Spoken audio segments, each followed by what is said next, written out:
Assalamualaikum warahmatullahi wabarakatuh, Bapak Ketua Kapolri, Bapak Irwasum, dan seluruh tim sus, rekan-rekan media. Baik, sore hari ini saya akan menyampaikan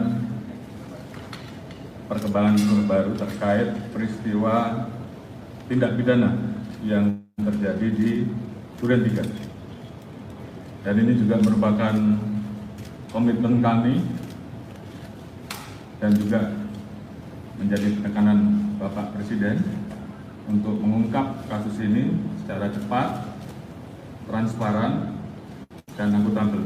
Dan tadi juga beliau perintahkan jangan ada yang ragu-ragu, jangan ada yang ditutup-tutupi, ungkap sampai menurunkan kepercayaan masyarakat terhadap Polri.